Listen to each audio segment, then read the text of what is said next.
Now we would like to start the event for today. First, may I request His Excellency Mr. Sibi George, Ambassador of India to Japan, to make the opening remarks.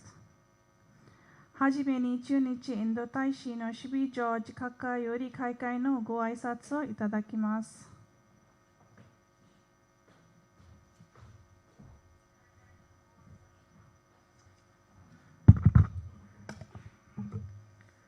Shri Amit Prothi, Director General, Coalition for Disaster Resilient Infrastructure, Shri Kamal Kishore, Head of United Nations Office for Disaster Risk Reduction, Shri Safi Azhan Rizvi, Advisor, National Disaster Management Authority, Madam Ms.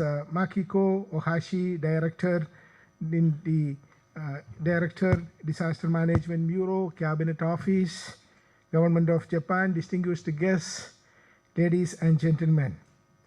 I am delighted to welcome you all to today's seminar on the theme Coalition for Disaster Resilient Infrastructure and India-Japan Cooperation in Disaster Management.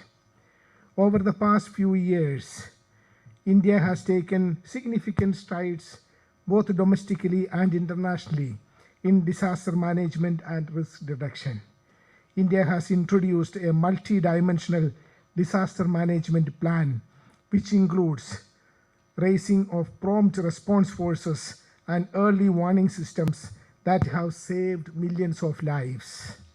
We have adopted a zero casualty approach in our disaster response, with professional teams dedicated to securing every life.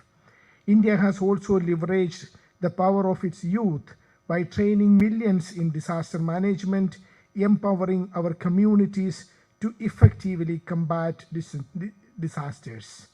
Dear friends, globally, India is not just adopting best practices, but also sharing its expertise and experience, particularly with partner countries in the global south. Our proactive approach to disaster management is evident in providing humanitarian assistance and disaster relief to disaster-affected countries. India today has emerged as the first respondent to disasters anywhere in the world. The Coalition for Disaster Resilient Infrastructure, CDRI, is an international initiative spearheaded by India and aimed at promoting the resilience of infrastructure systems to climate and disaster risks. India has been a driving force behind CDRI, leading efforts to bring together governments, organizations, and experts from around the world. By sharing its extensive experience and innovative practices in disaster management, India is helping build a stronger, safer infrastructure globally. Through CDRI, India continues to play an important role in promoting international cooperation in this field. We will hear in great detail about the CDRI from its Director General, who is joining us today. Dear friends, the special strategic and global partnership between India and Japan encompasses cooperation in a wide range of areas, including disaster risk reduction and infrastructure resilience. Japan, with its advanced technology and extensive experience in disaster management, is a valuable partner for India. India and Japan have been actively cooperating within the framework of the Sendai framework through the UN Office for Disaster Risk Reduction. Additionally, Japan's membership in the CDRI has further strengthened our collaborative efforts. In 2017, we signed a Memorandum of Cooperation on Disaster Risk Reduction, and since then, we have held several workshops to share knowledge and best practices. Through today's event, we hope to further drive collaborative efforts between our two countries in the field of disaster management and risk reduction. I am very happy that we have prominent dignitaries in the field of disaster management have joined us today, both from India and Japan. I particularly welcome Madam Makiko Ohashi, who has joined us here in the auditorium today. Once again, I welcome each of you who are present here today. I look forward to an insightful discussions and collaborations that this event will undoubtedly inspire. Thank you for your attention. Good evening. Thank you very much, sir.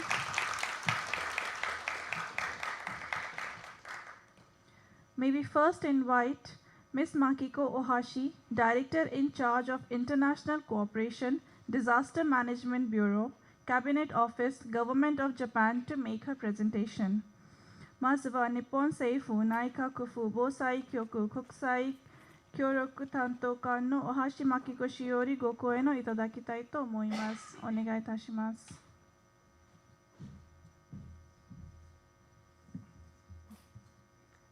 Thank you. Your Excellency, Ambassador C.B. George, and its distinguished guests and participants, it's a great honor for me to be here today. My name is Makiko Ohashi. I'm a director in charge of international cooperation at the Disaster Management Bureau of the Cabinet Office of Japan. This page sort of roughly shows what we are doing at the Cabinet Office.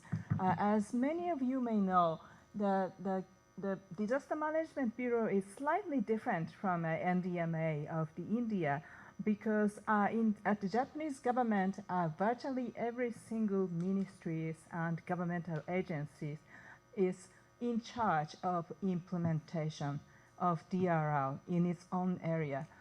For example, the biggest ministry is a Ministry of Land Infrastructure and Transportation, which is in charge of infrastructure building, seismic construction management, and urban planning for resident society. And the Minister of Education in charge of DRO education. Minister of Welfare is in charge of preparedness and response in medical sector in case of disasters. The Disaster Management Bureau is essentially a coordinating body of all the disaster DRL implementation at the government, and especially in charge of coordinating for the annual planning, the disaster management planning at the government, at the central level and local level.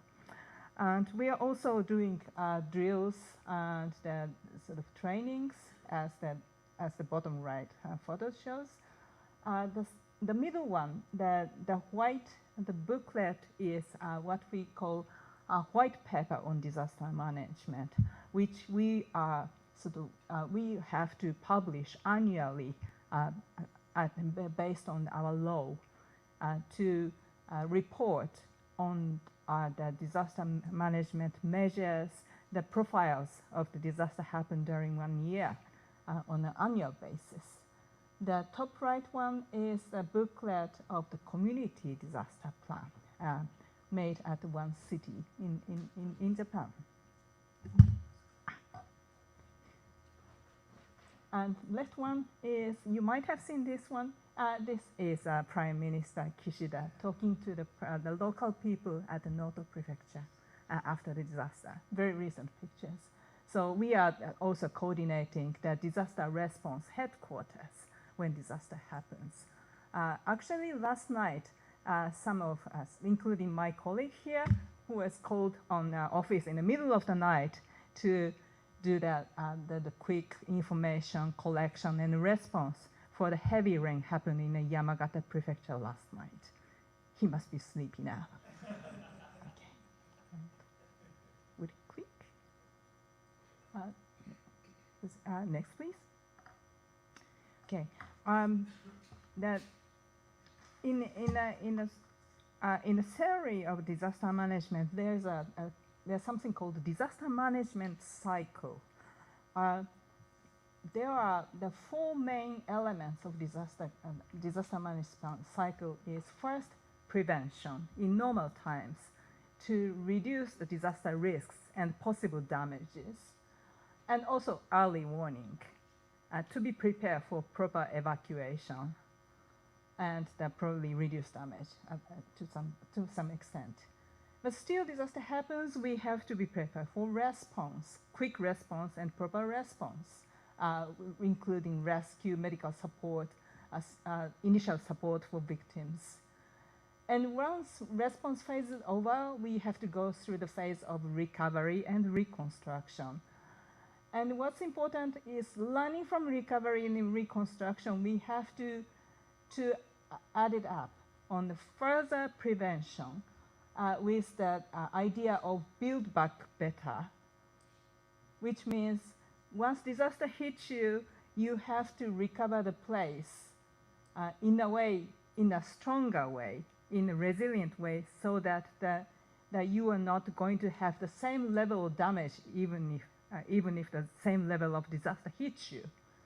This is a very, very important part, or the important sort of that sort of words in the world of recovery and reconstruction. So in this way, we have a circle of repeating those 4 processes to achieve the more resilient society with constant assessment and improvement. Next, please. Still, in the world, many countries will think that disaster management is a matter of humanitarian issue because people will think we have to save lives from disaster. But in fact, what we're calling on is disaster management is actually a development issue and even economic issue, because when you are in an environment which is easily suffer from disaster, you will be hit by the disaster and liable to suffer from another disaster all the times by losing asset and production base. Then you will be into the even worse condition of probably the less secure environment with less asset, with unsecure livelihood. Then that will make you even more vulnerable to disasters. So you will be going into the negative spiral of poverty and the poverty or underdevelopment through constant disasters. And as a government, every single country should cut this vicious cycle by those 4 elements of disaster management, as I showed you earlier. Next, please.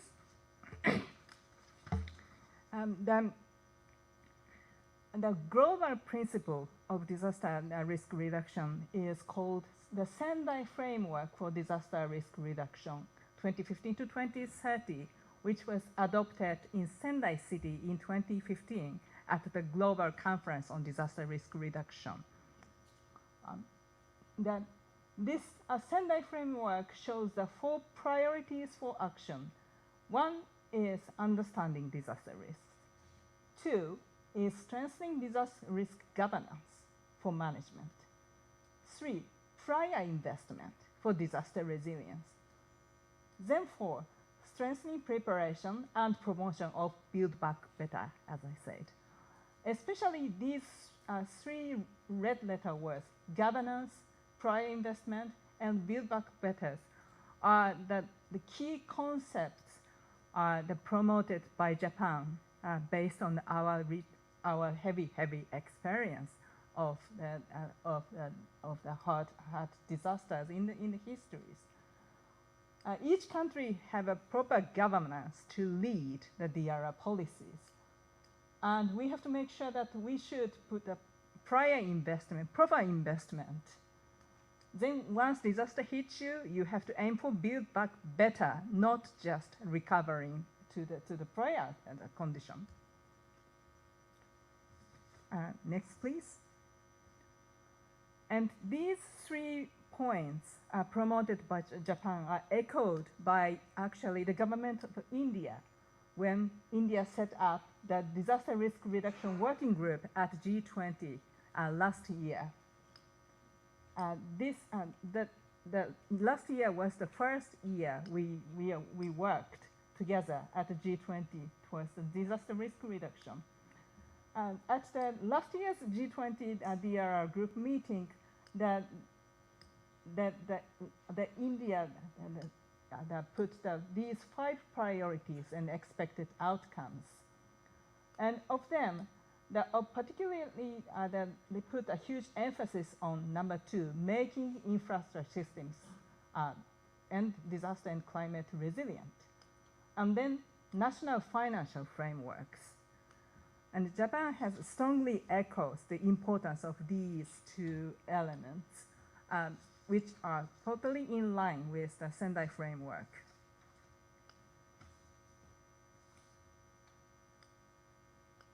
So at these meetings, every country was expected to regard them as a pressing issue and to work on the further implementation or speeding up the implementation.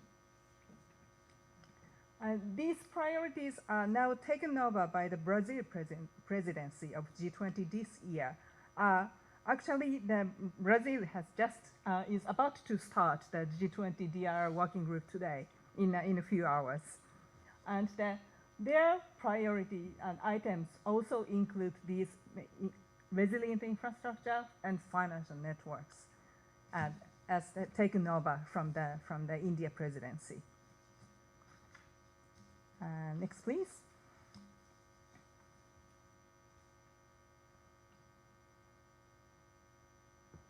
So also, the India and Japan has the bilateral cooperation framework in disaster risk reduction. We signed a memorandum of cooperation in September 2017 for promoting cooperation and strengthening bilateral relations in the area of DRR. This MOC includes items such as information exchange and organization of conferences and workshops regarding DRR, and exercise and drills, and also technical cooperation in early warning systems and capacity building. Based on this memorandum, the two countries have held workshops on DRR 3 times on site and once online so far. The items discussed at those workshops include policy frameworks, monitorings, and infrastructure technologies, and also the policies of both countries, and also how to promote exchange among the research institutes, cities, and corporate partners. And all these items are very important elements for strengthening partnership between the two countries. Also, CDRI, for the CDRI, Japan has been involved from its commencement.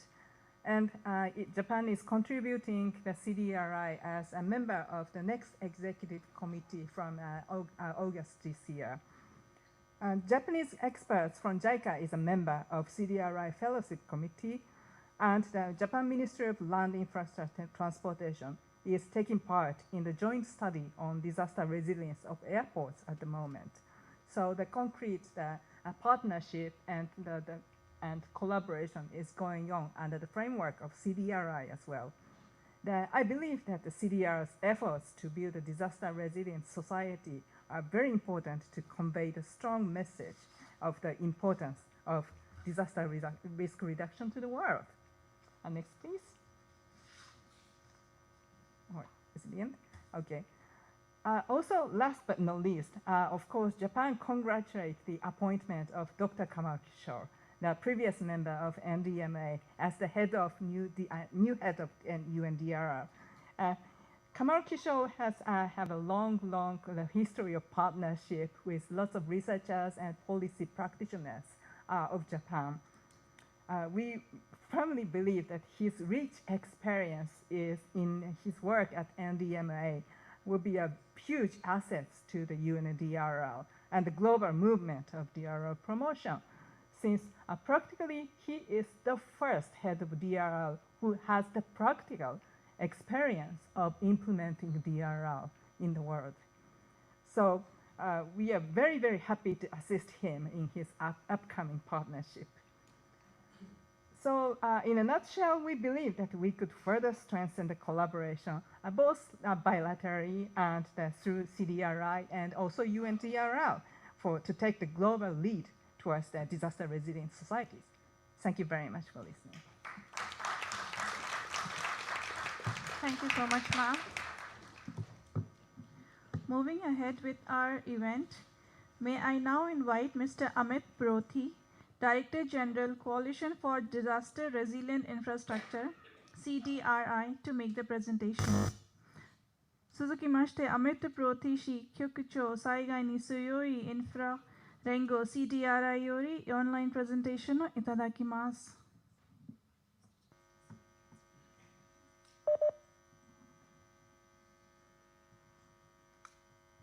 Great.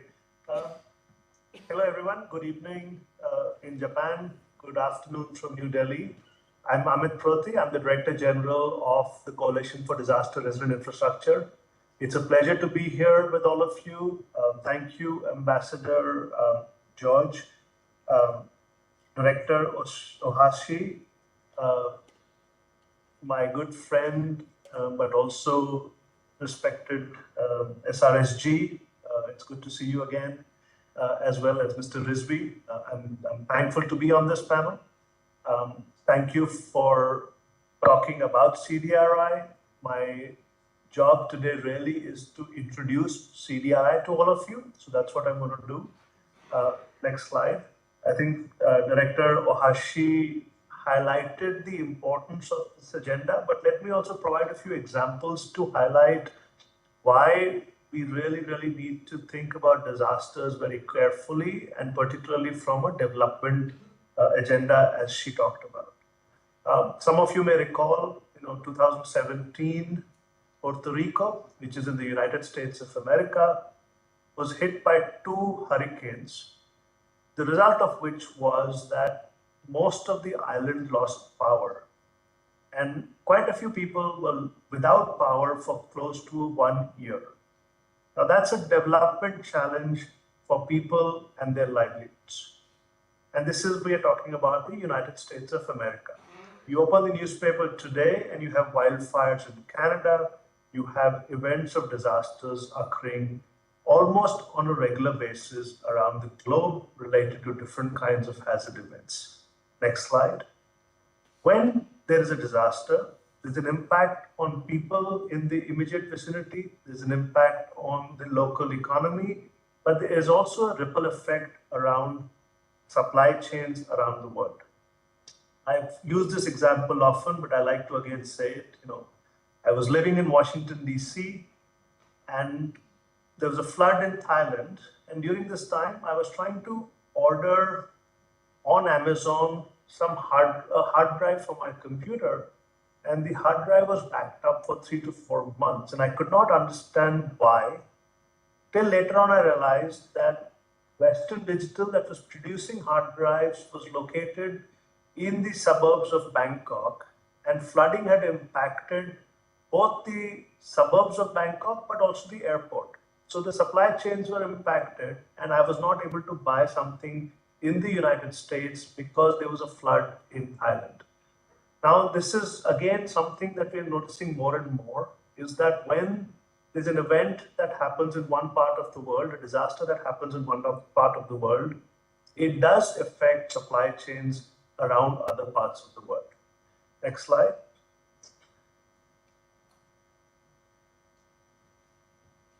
There is a cost associated with disasters.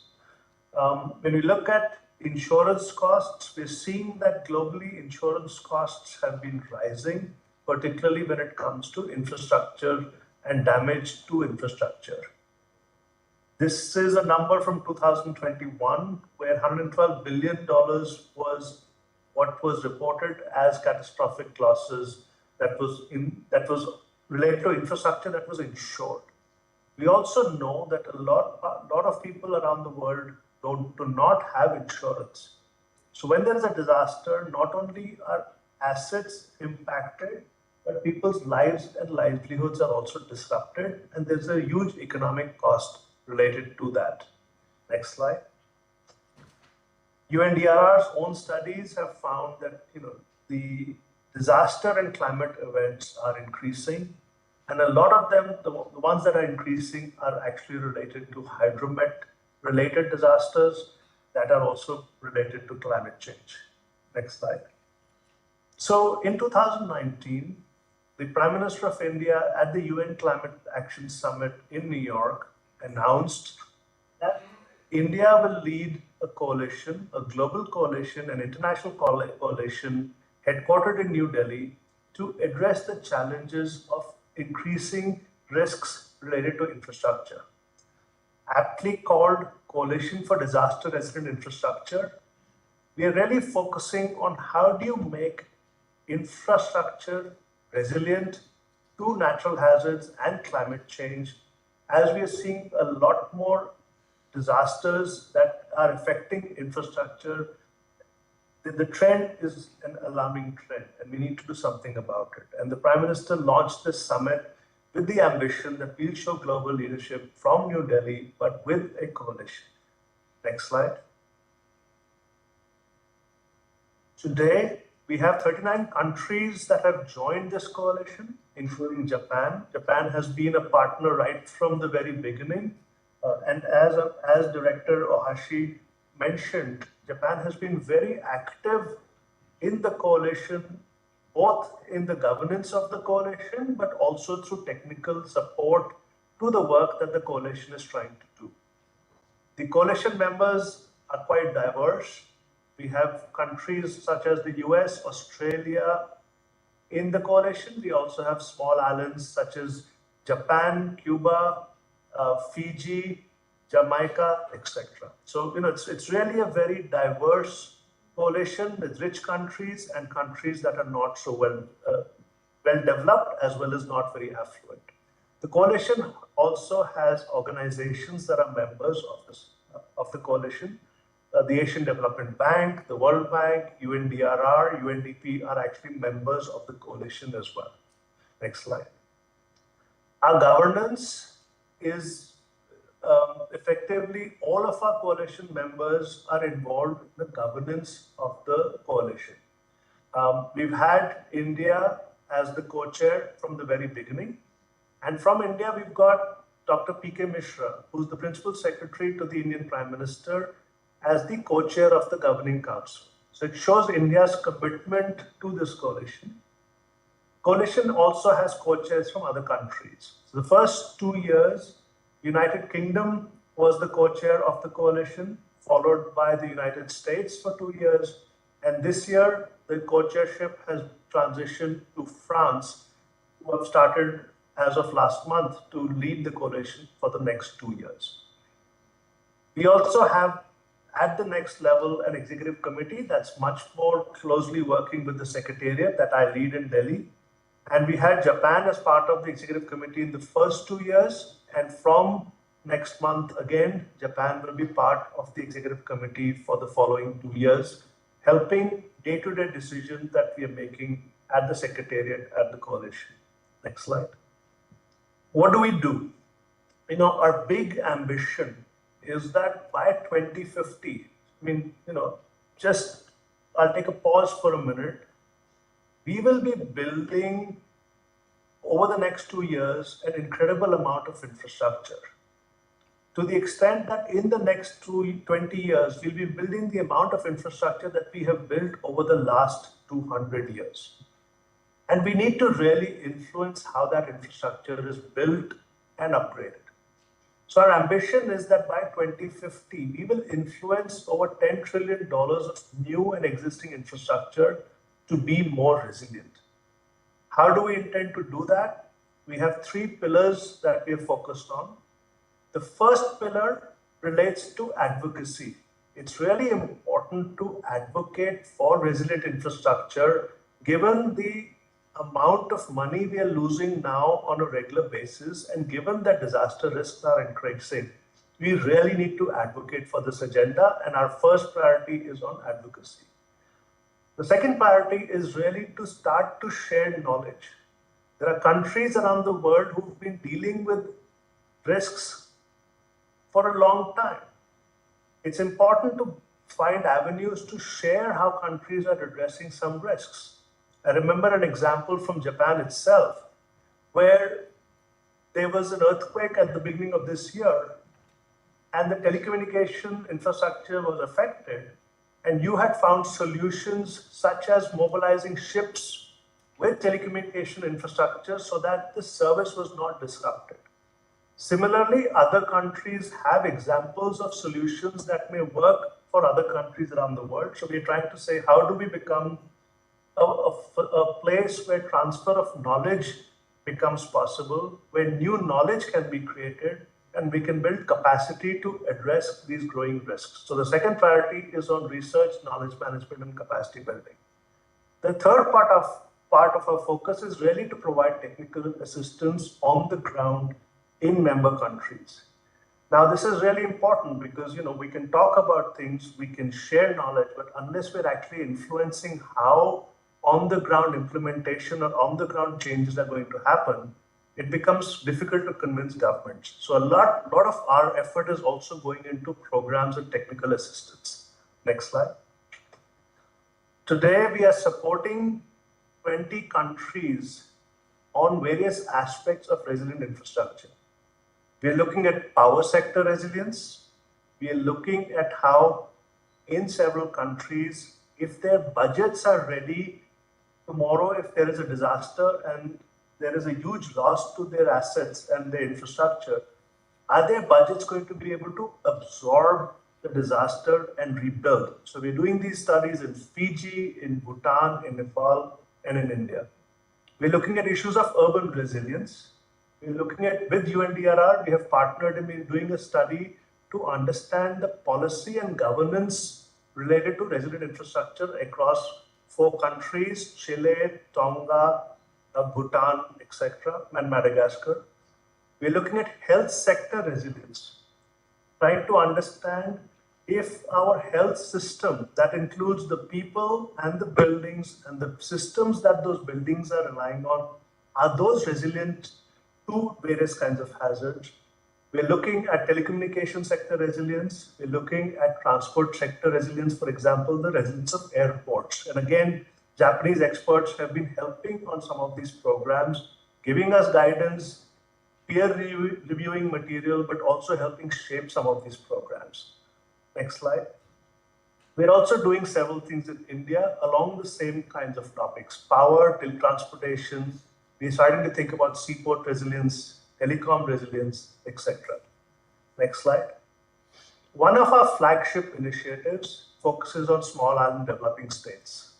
In Glasgow, at COP26, 6 prime ministers, including the Honorable Prime Minister of India, Honorable Prime Minister from UK, Australia, Jamaica, Fiji, and Mauritius, launched an initiative to support small island developing states.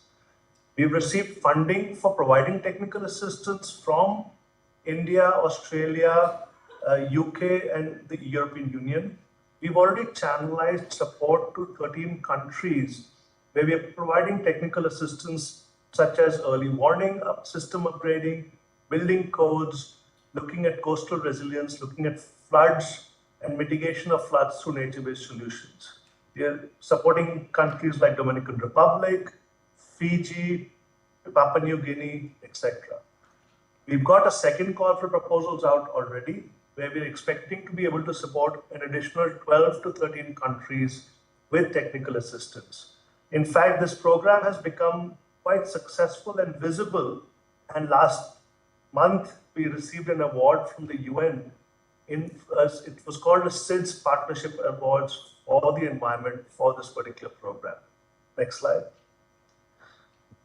We're also building knowledge. So last year we've launched a major study as part of the G20 deliberations, where we are making an argument for why resilient infrastructure needs to be understood from an economic point of view. When we look around the world, when we aggregate risk to infrastructure, we find that we are looking at something like $700 to $830 billion of average annual loss that we can suffer because of damages to our infrastructure sectors and our buildings. I'll repeat that again. $700 billion to $830 billion of average annual loss that we can suffer because of risks to infrastructure and buildings.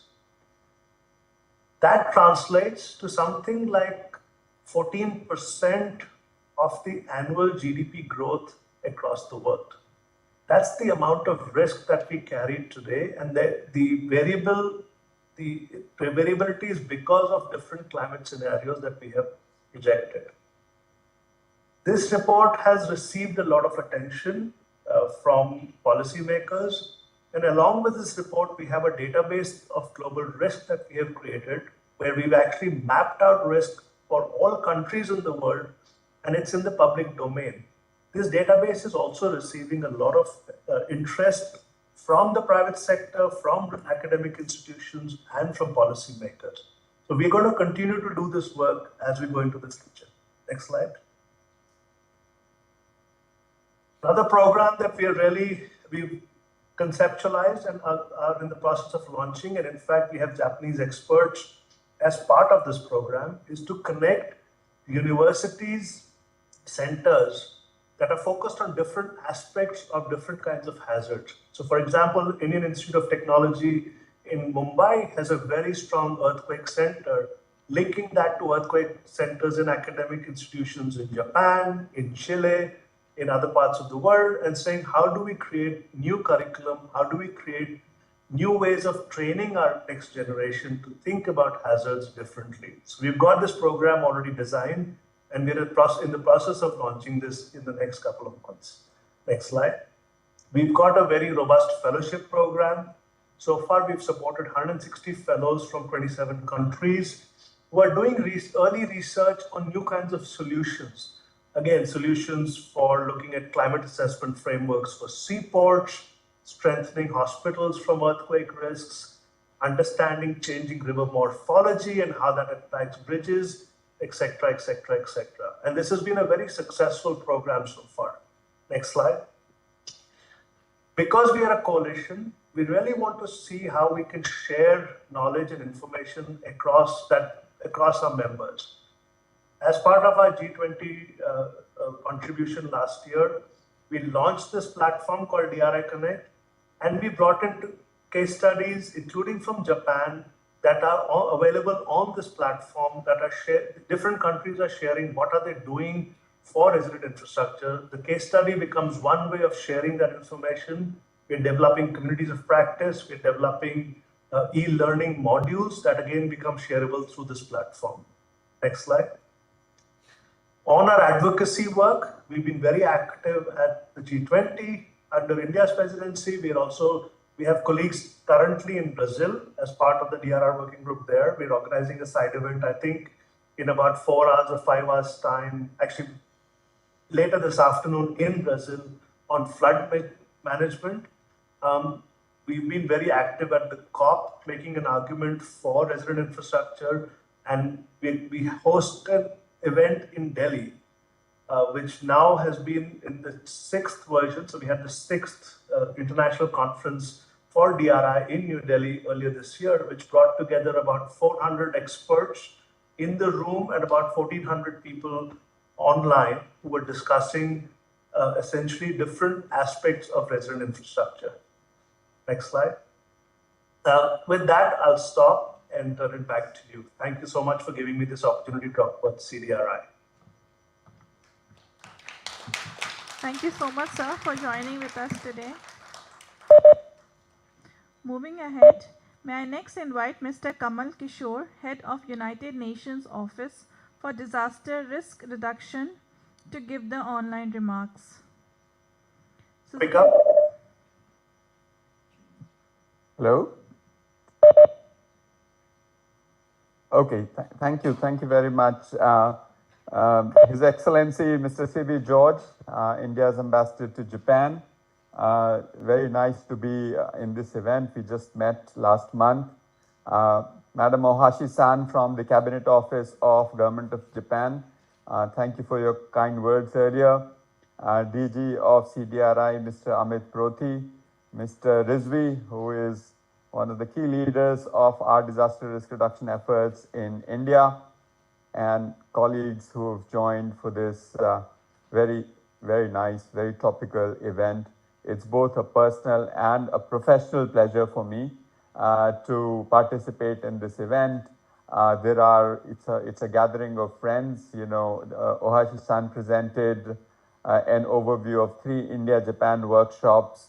I have had the pleasure of organizing and attending all of those 3. And of course, through CDRI, I've been working with both India and Japan. I was involved in the early days of establishment of CDRI. So it's really nice to have this opportunity to talk to you today.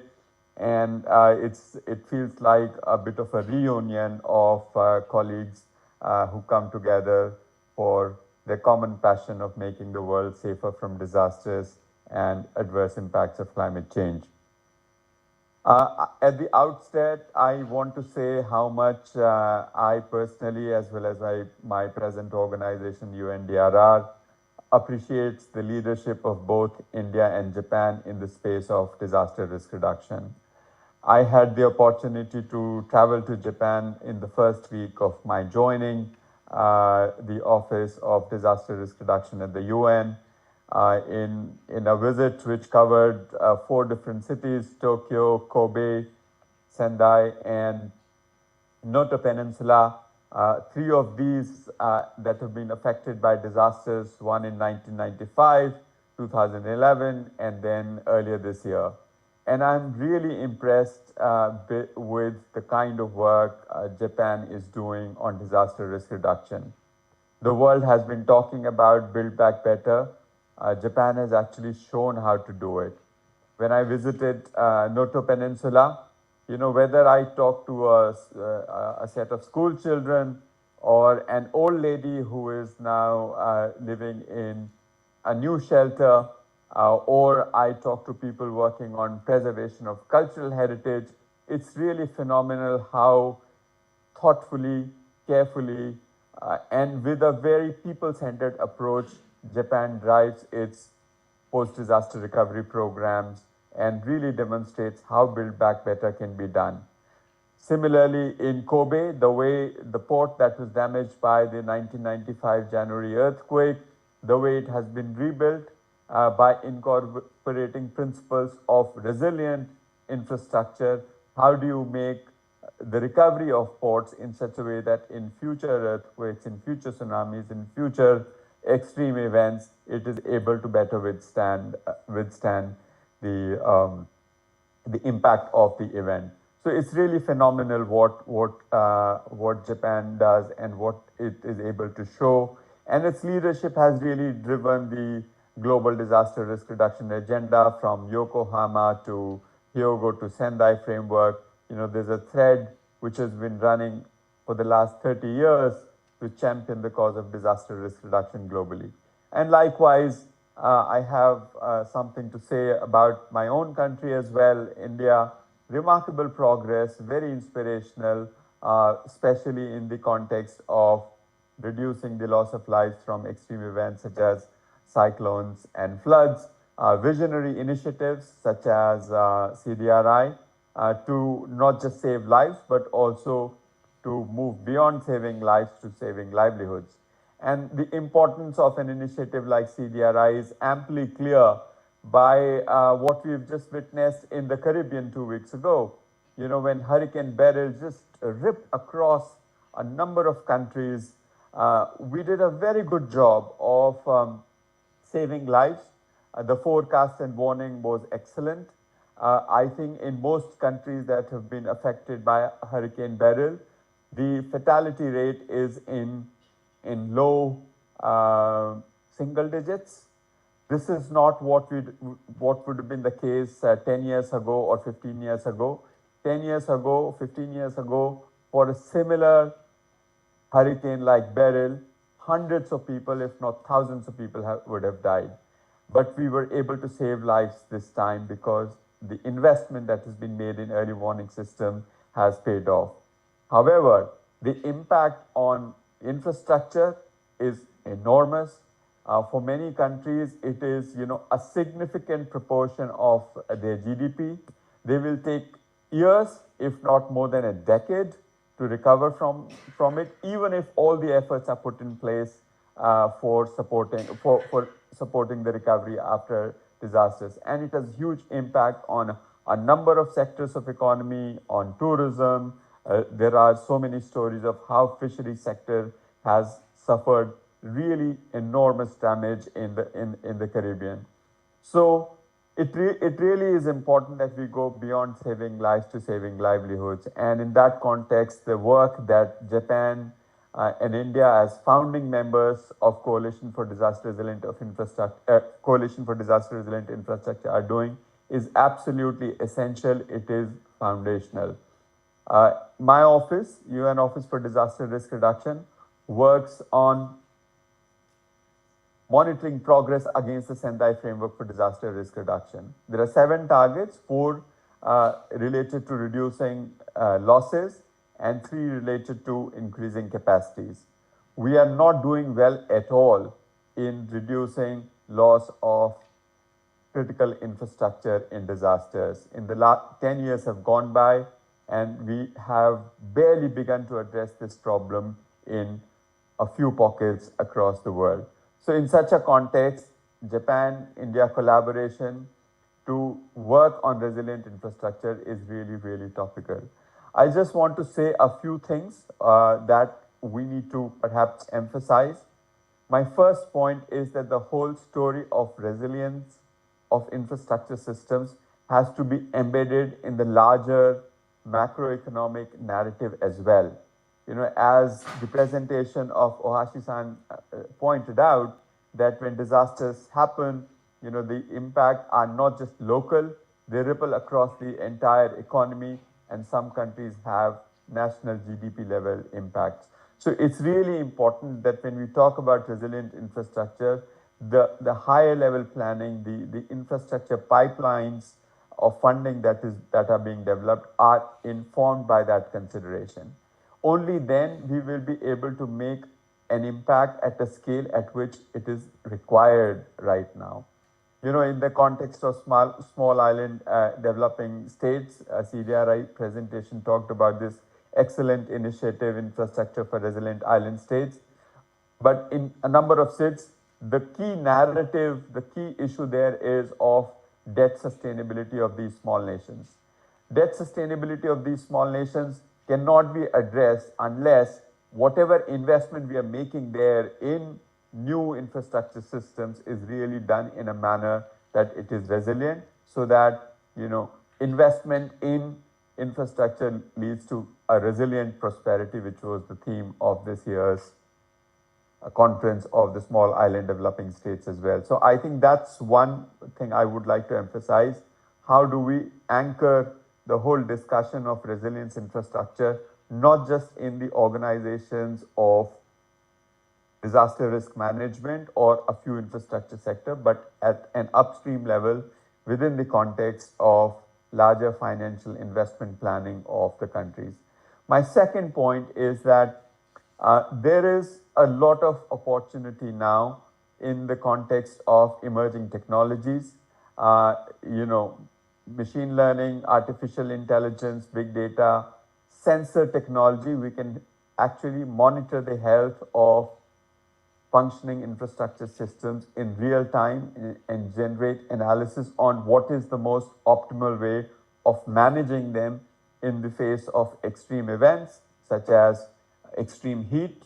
Just yesterday, my boss, Secretary General, announced a call for action on heat.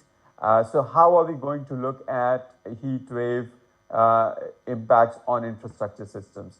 I think we can employ new technologies, new systems to actually monitor how our infrastructure is dealing with extreme heat or extreme other extreme events, other disasters. So I think the whole application of emerging technologies in the area of disaster risk management, particularly in the area of infrastructure resilience, is somewhat untouched.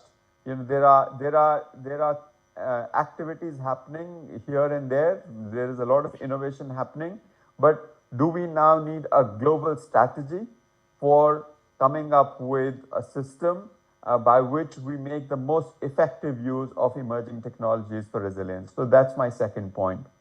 My third point is that there is, you know, you will see in September there will be in the context of Summit of the Future. There will be a pact for the future.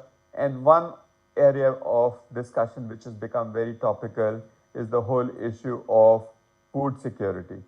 I think it is really important that we see how global infrastructure systems and their resilience underpins food security. It is not that the world doesn't have enough food. It is not available in places where it is needed.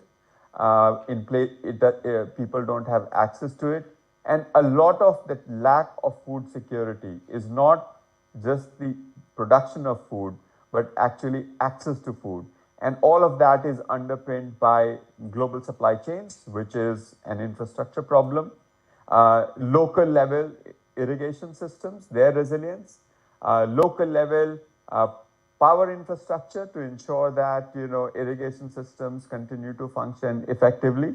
There is a whole new debate which is opening up on resilience of infrastructure systems to underpin our efforts to achieve global food security. So I think I would urge ourselves to work on this issue as well and really think about it a bit more deliberately and bring together actors who are trying to sort of come up with a global governance arrangement for managing emerging technologies, and those of us who are dealing with problems of risk, problems that affect lives and livelihoods of people in the most vulnerable locations in the world. With that, I thank you very much, and I look forward to staying engaged with all friends and partners and colleagues who are involved in this conversation today. Thank you very much.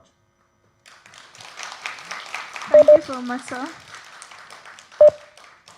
At the end, I would like to invite Mr. Saf. Should I start? Yes, sir, you may start. Thank you. Let me just share my screen and then we will go forward.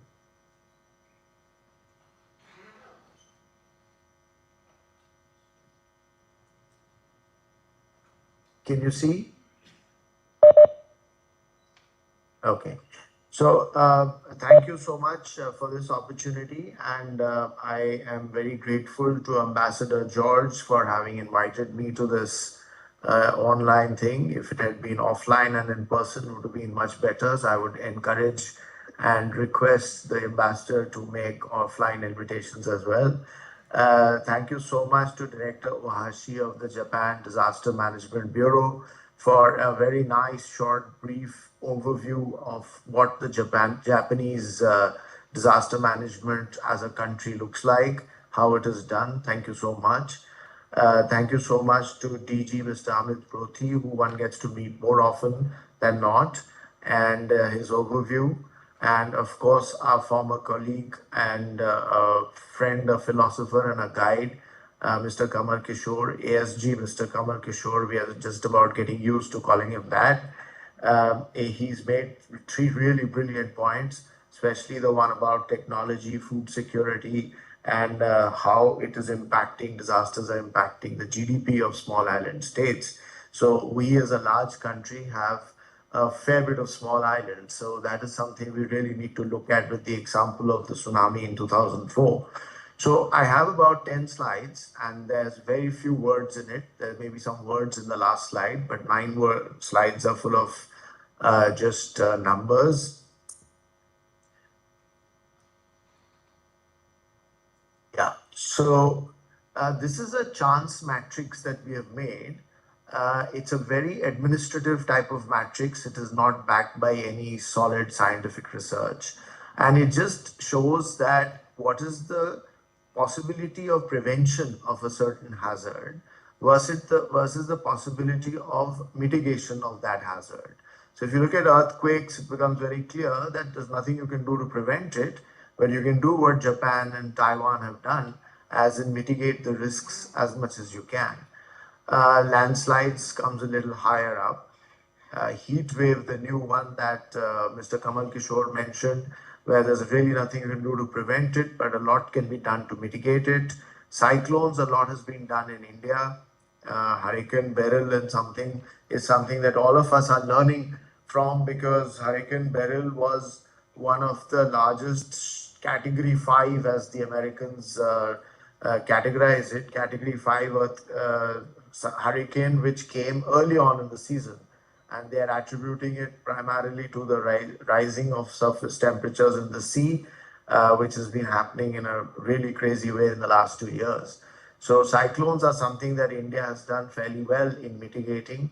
That is one hazard that we feel very confident that we will not lose lives, or if at all in the single digits. Then we have erosion, river and coastal erosion. This is a huge problem, as since the Finance Commission came through in the last 3 years, we've been trying to attempt this hazard, mitigating this hazard, and it's a very slow and upward drive. Urban floods. Just yesterday, we cleared a $250 million program for 7 cities in India. The Union Home Minister and Union Finance Minister were the ones to kindly clear it. Forest fires are highly preventable and something that we are really getting worried about. There's a slide I will show you, one map, which will show why forest fires are concerning us so much more. And glacial lake outburst floods, again because of rising heat. The primary two culprits are rising heat and torrential precipitation. So glacial lakes are primarily a problem of rising heat. We will just show you some short slides as to how that goes.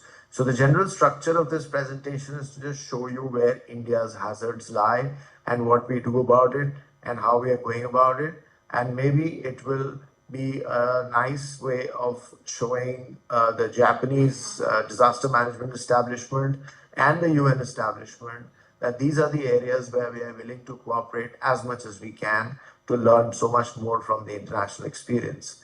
So what is the philosophy used? This is the 2016 10-point agenda disaster risk reduction that came through from the Prime Minister's office. That is generally our guiding light. And the philosophy of these 10 points, I will not go into each one of them, was very carefully thought out. And this went and informed what came out of the Finance Commission recommendations of the 15th Finance Commission, which came out in 2021. So overall, it provided, I'm just giving you an overview of the funds. So 2021, it gave you $29 billion. These are at today's prices. For these 4 primary activities of disaster risk management, preparedness and capacity building, mitigation, recovery, and rescue. So 10% of this went to the first silo, 20% went to mitigation, which is where we really focus on these days. 30% goes to recovery and reconstruction, and 40% goes to rescue, relief, and immediate assistance, something that is really required, and it's quite a humanitarian requirement. The ones in yellow are what the center has, as in the federal government. I mean, being such a huge country, you have to distribute resources between the states and the center. So about 1 billion for preparedness, 2 billion goes to the states. In almost all of them, 1/3 is the center and 2/3 is the states.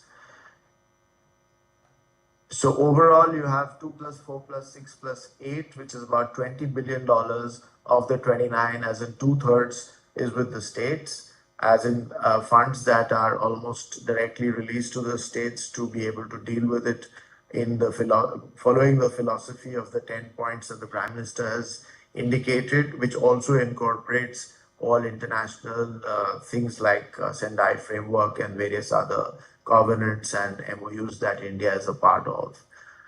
Now we come to the basic problems that India is facing as we speak right now.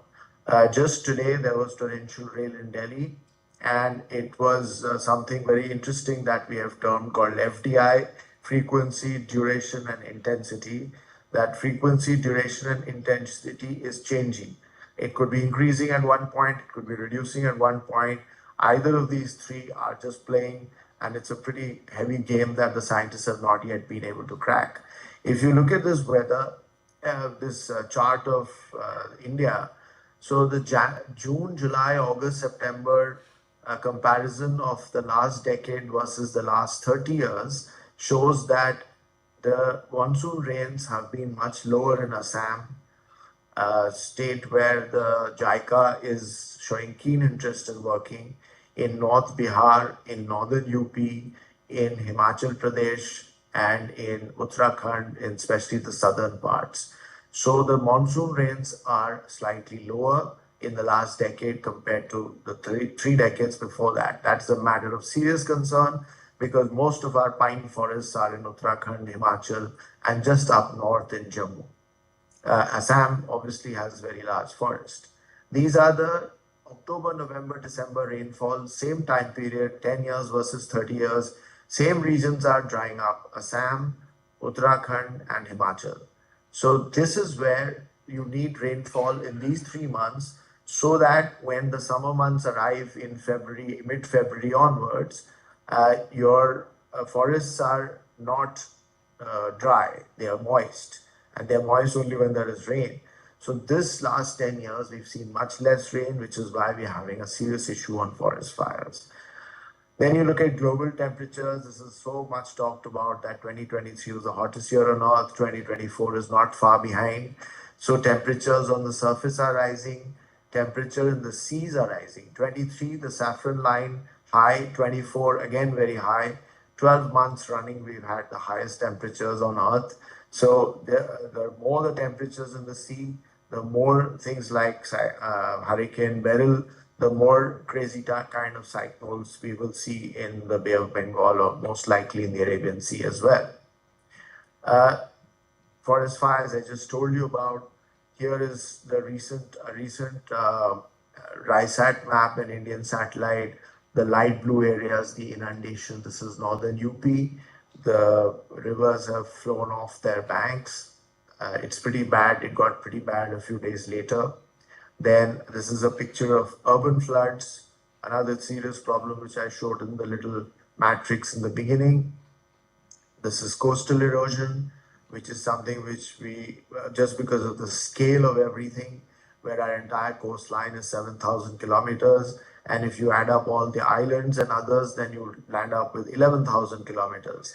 So the scale of operation that we need to do, the kind of focused studies that we need to do, which all have to be broken up into several parts, because every region, every sea has a very different structure and very different behavior.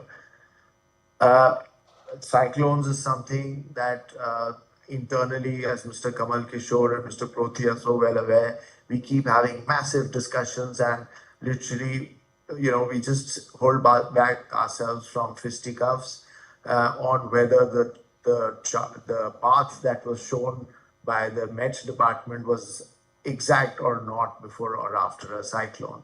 However, the overall prediction rate, the 7 days advance notice that you get is a really far cry from 1999 super cyclone, where Odisha was seriously battered by a big super cyclone. So things have really moved far. This is something which we are trying to build further from X number of rain gauges and automated weather stations all over the country. We are scaling them up by at least 10x in a new program that is called Mission Mausam. Mausam in Hindi stands for climate. We are trying to scale that up 10x. The Indian Meteorological Department is working hard at that project. The glacial lakes is something which is coming up as a really serious issue.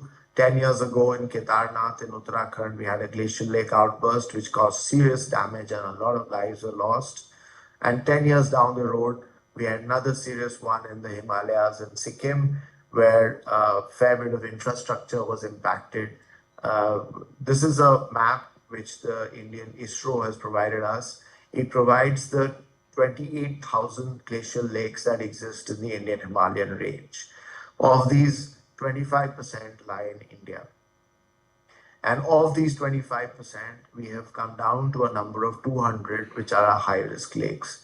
So we've decided in the next 3 years, we've just cleared a program yesterday, a small program, to work with these 6 states that are impacted on how we will mitigate the risk from these lakes. These are natural reservoirs. We cannot kill these lakes. They are natural reservoirs of water. We have to find ways of reducing the risk by possibly lake lowering.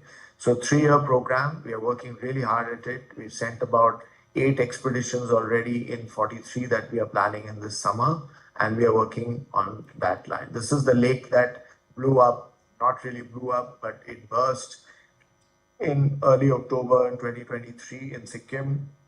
55 million cubic meters of water flew out. The green line is the current perimeter of that lake. The yellow line was the earlier part. The part that blew out is shown between A and B. That is the part that fell into the lake. That distance is 3.5 kilometers long lake and about 150 meters deep. And the amount of rock that fell into the lake was 600 meters long. So you can imagine 6 football fields of rock and ice falling into a lake suddenly. So 55 million cubic meters of damage. To mitigate it, we are pushing out lots of automated weather systems. Here is one example from Shakocho Lake where we take one picture of both ends every day. So this is January when it was frozen, we were very happy. March when it was really frozen and we were really happy. And then in June, we are slightly unhappy, and in July, we are very unhappy. So this is worrying us a lot. And this is the weather, as in just the temperature. So the temperature at 0 degrees, this is starting October. So you can see it was much below 0, which was perfectly fine, but somewhere in May and now in July, even the minimum temperature is much above 0 degrees, which is not very good for a glacier, which is 16,000 feet above mean sea level. This looks like a stock market chart, a technical chart, but it is very dangerous. The speed with which the minimum temperature has risen from -15 to 0 degrees in just about 2.5, 3 months is quite worrisome. Over a long period, it will tell us a lot about the manner in which the glacier is behaving. These are the 6 measures that we are going to attempt at those glacial lakes. We have been interacting with Nepal. We'll soon be talking to Bhutan. And we are trying to take our civil engineers up on expeditions to scope out as to exactly what we will do to mitigate the negative impact of those lakes. And the final slide, this is one thing which is really occupying our attention, is bonds, NatCat bonds for sure, natural catastrophe bonds, which the World Bank and the ADB have spearheaded. We are looking at them very closely, we are in deep discussions with the Ministry of Finance. Contingent finance is something which is a product that the World Bank already offers. Risk pools, crowdfunding. And a 6th one I missed out mentioning is parametric insurance, that we are moving fairly quickly on that. We really need that, the stuff that is available in SIS countries. We are planning to move ahead with that stuff. So that is all. Thank you so much for bearing with me. I will just stop this presentation now. Thank you so much, sir. With this, we would like to conclude today's seminar. We hope you liked it. I would like to thank all the speakers for their valuable time and sharing knowledge with us. I would also like to thank all our participants who joined with us today here at the venue and online through our social media. 本日のこれをもちまして、本日のセミナーを終了とさせていただきます。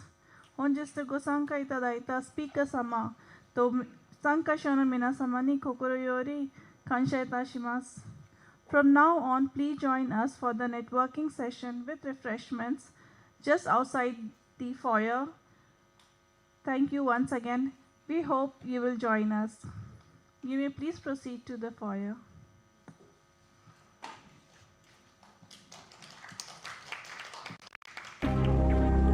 Resilient infrastructure is critical for people's well-being, quality of life, and economic prospects, irrespective of where they live. Inadequate and poorly built infrastructure blocks economic and social development. Increasing exposure to earthquakes, floods, and tropical cyclones stresses infrastructure systems. 2/3 of total economic losses in disasters are associated with infrastructure damage. As extreme weather events become more frequent and intense due to climate change, these losses are set to rise. The impact on small island developing nations and least developed countries is particularly severe. Disaster and climate resilient infrastructure is essential to the achievement of the Sustainable Development Goals and to accelerate climate action. $94 trillion of global investment is needed to fill the infrastructure deficit by 2040. More infrastructure will be built in the next 20 years than in the last 200 years. Fortunately, achieving disaster and climate resilient infrastructure is not expensive. $1 invested in strengthened resilience generates $4 in avoided economic and social losses. The Coalition for Disaster Resilient Infrastructure is an international partnership that will support countries to build the disaster and climate resilient infrastructure they need. Championed by global leaders, CDRI will provide knowledge, technical support, and capacity development to those countries with the greatest infrastructure challenges. Join us to achieve the SDGs and accelerate climate action by making all new infrastructure disaster and climate resilient.